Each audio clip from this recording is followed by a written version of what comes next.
Hello guys, welcome to मेदा सल्वानी YouTube channel. So guys, आज जो है हम ज्योग्राफी में आज बात करेंगे ड्रेनेज सिस्टम की और पैटर्न की, यानी कि जो अपवाह तंत्र है और अपवाह प्रतिरूप है उसकी बात करने वाले हैं। सो गाइज, ये ज्योग्राफी के पॉइंट ऑफ व्यू से और आने वाले एग्ज़ाम के पॉइंट ऑफ व्यू से काफ़ी इम्पोर्टेंट टॉपिक है।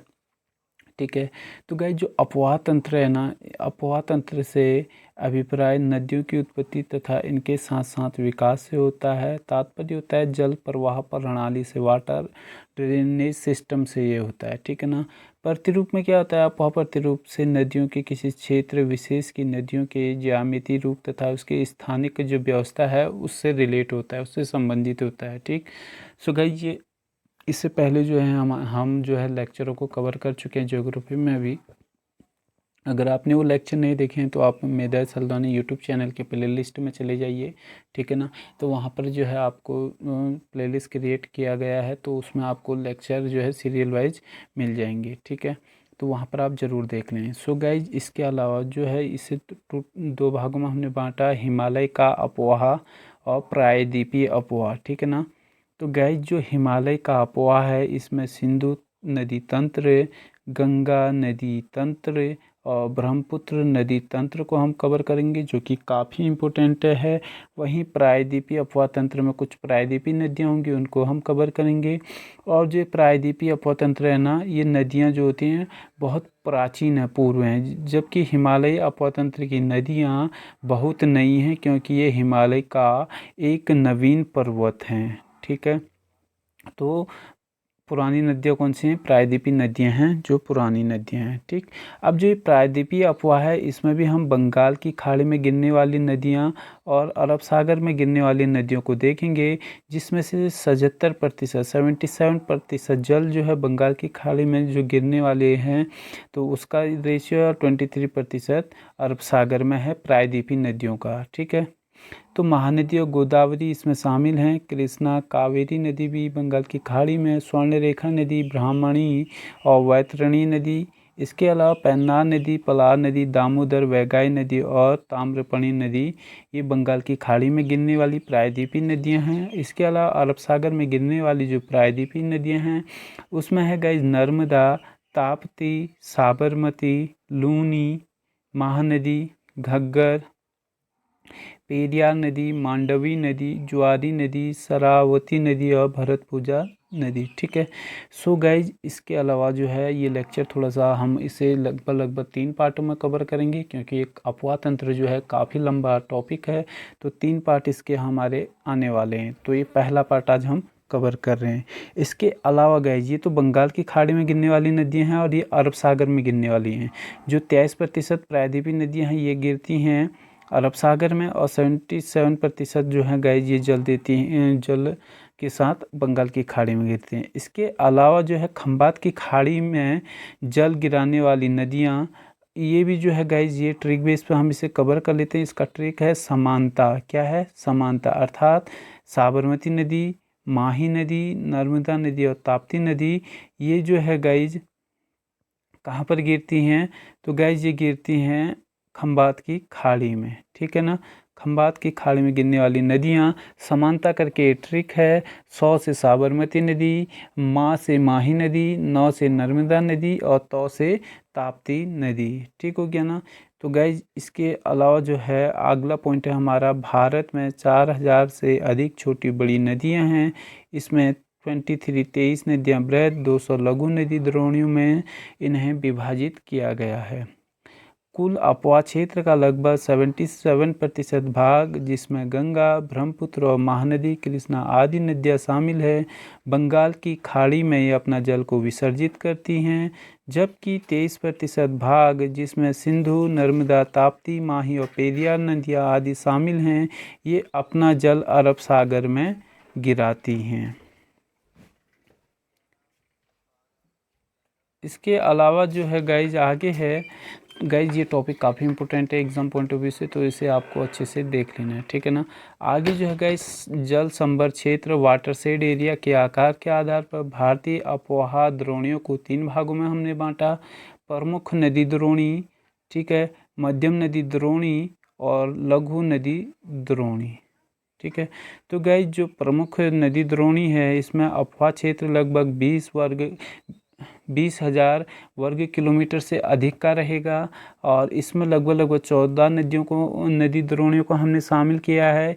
इनमें गाइस गंगा, ब्रह्मपुत्र, कृष्णा, ताप्ती, माही, नर्मदा, पेन्नार, साबरमती और बराक नदी को शामिल किया गया है। जबकि मध्यम नदी द्रोणी का अफवाह क्षेत्र 2000 से 20,000 वर्ग किलोमीटर है। इसमें 44 नदी द्रोणियाँ हैं। इसमें कुछ उदाहरण हैं जैसे पेरियार, मेघना, कालिंदी आदि नदी द्रोणियाँ। जबकि लघु नदी द्रोणी को 2000 वर्ग किलोमीटर से कम में हमने इंक्लूड किया। इसमें न्यून वर्षा के क्षेत्रों में बहने वाली नदियाँ हैं। सो गाइस इसलिए जो है थोड़ा सा ये बेस है, इसे बेस को समझना हमारे लिए बहुत ज़रूरी है। इसलिए गाइस आप जो है इस लेक्चर को कम से कम 2 बार देखें, तभी आप जो है नदी द्रोणियों को समझ पाएंगे। आप बात करते हैं अपोहा प्रवर्ती की, तो गाइस इसमें पूर्ववर्ती या प्रत्यानुवर्ती अपोहा क्या होता है उसे समझते हैं पहले। वे नदियाँ जो हिमालय पर्वत के निर्माण पूर्व प्रवाहित होती थी तथा हिमालय पर्वत निर्माण के पश्चात महाखंड बनकर अपने पूर्व मार्ग से ही प्रवाहित होती हैं, जैसे गंगा, सिंधु, ब्रह्मपुत्र और सतलुज जो हैं ये इसमें शामिल करेंगे। अनुवर्ती नदियाँ ये क्या हैं गाइस, सामान्य ढाल की दिशा में ये बहती हैं। प्रायद्वीपीय भारत की अधिकतर नदियाँ जो हैं इसमें शामिल हैं। आगे है परवर्ती नदियाँ, इसमें चंबल, सिंधु, बेतवा, सोन आदि नदियाँ गंगा यमुना में जाकर समकोण पर मिलती हैं। उदाहरण है इसका गंगा अपोहा तंत्र। सो गाइस आगे हम गंगा अपोहा तंत्र पढ़ेंगे तो वहाँ पर हम इसे बहुत आसानी से जो है समझ पाएंगे। आगे है अभी बेसिक हम बात कर रहे हैं कि कौन सा क्या अपोहा है। अभी है दुमा कृतिक अपोहा, इसमें ये शाखाओं में फैला हो और द्विविभाजित हो तथा वृक्ष के समान प्रतीत हो उसे बोलते हैं। आगे है जालीनुमा अपोहा, ये आयताकार प्रतिरूप इसका होगा। मुख्य नदियाँ एक दूसरे के समांतर बहती हैं और सहायक नदियाँ समकोण पर पाई जाती हैं। जबकि आगे है कंटकी प्रतिरूप, तो यहाँ पर अपोहा का प्रतिरूप जहाँ मुख्य नदी के साथ साथ सहायक नदियों के संगम में एक असंगत सम्मिलन नजर आएगा। आगे है आयताकार अपोहा, तो इसमें सहायक नदियों एवं मुख्य नदी के बीच समकोणीय घुमाव एवं समकोणीय सम्मिलन है। आगे है गाइस वलयाकार प्रतिरूप, तो इसमें परिवर्ती नदियां अनुवर्ती नदी के से जुड़ने से पहले वक्र अथवा चापाकार मार्ग से होकर गुजरती हैं। आगे है अरीय प्रतिरूप, किसी केंद्रीय स्थान से नदियों का बहिर्गमन होता है जो एक पहिए के अरों के अनुरूप होता है, तो ये है अरीय प्रतिरूप। ठीक है। अब गाइस इम्पोर्टेंट चीज़ें अब आने वाली, क्योंकि ये बेस जो है हम समझ चुके हैं। प्रायद्वीपीय नदियों को थोड़ा सा यहाँ पर समझ लीजिए। ठीक है। प्रायद्वीपीय नदियों में भी जो पश्चिमी घाट से उद्गम होता है और एक होता है विंध्यन श्रेणी से उद्गम होता है। तो जो पश्चिमी घाट से उद्गम होता है इसमें कृष्णा नदी, गोदावरी नदी, कावेरी नदी और पेन्नार नदी को शामिल करते हैं। जबकि विंध्यन श्रेणी में महानदी, नर्मदा और ताप्ती नदी जो है इसमें शामिल किए जाते हैं।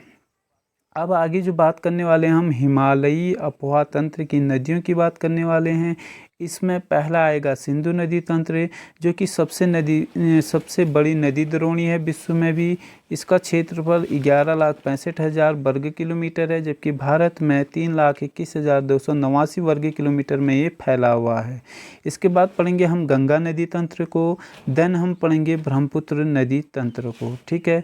तो गाइस सिंधु नदी तंत्र में सबसे पहले बात करेंगे सिंधु नदी की। तो गाइस सिंधु नदी का जो उद्गम हुआ है ये हुआ है मानसरोवर झील के निकट से।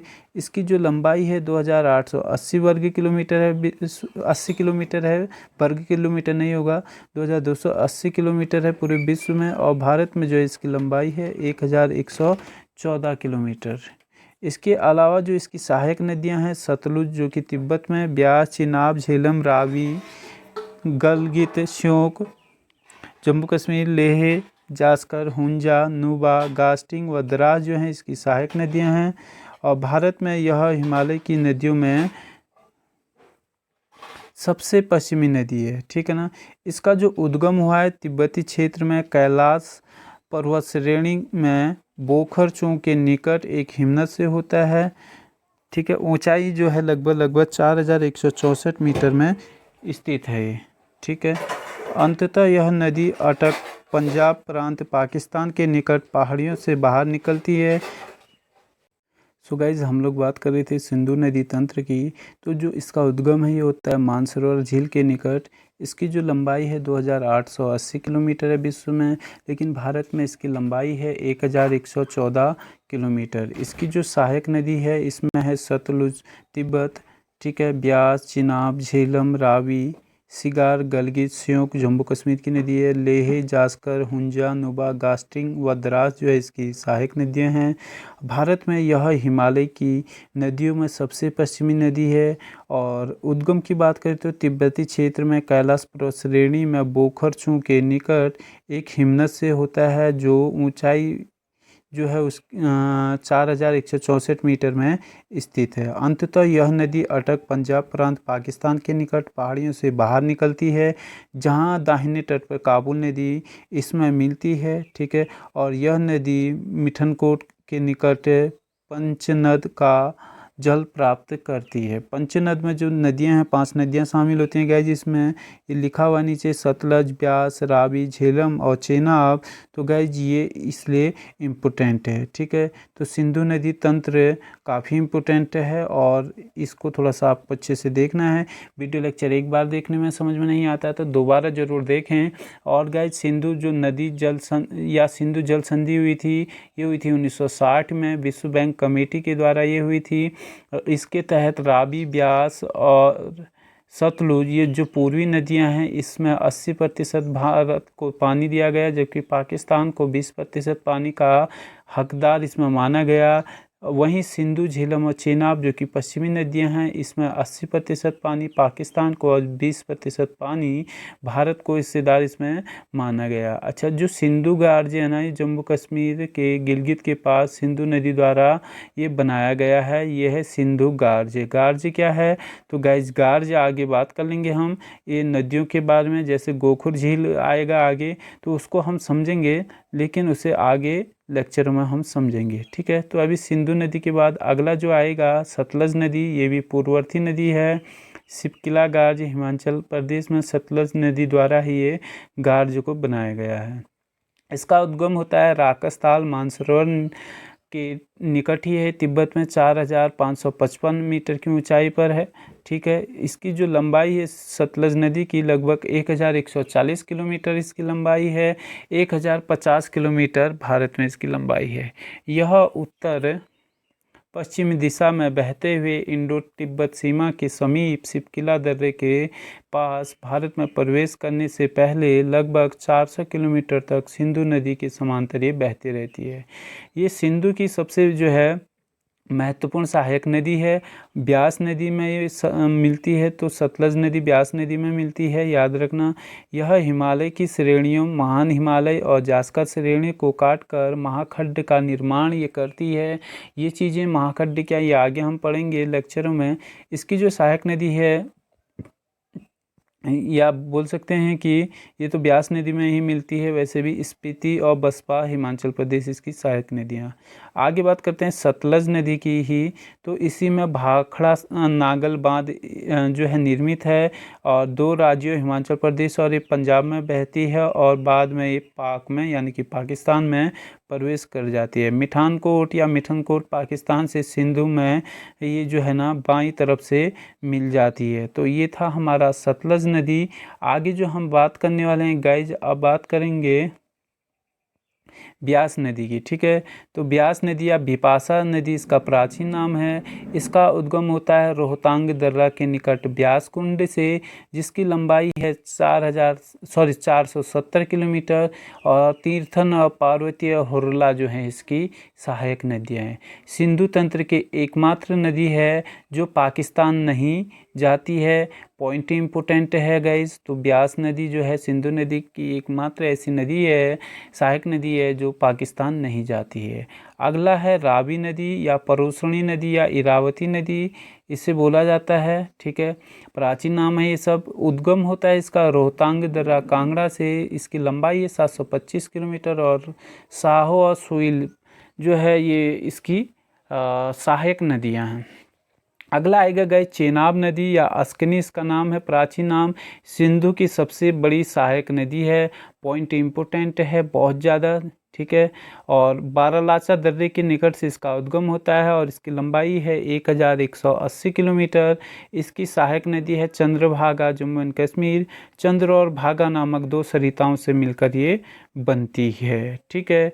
आगे जो है गए झेलम नदी या वितस्तता इसका प्राचीन नाम है।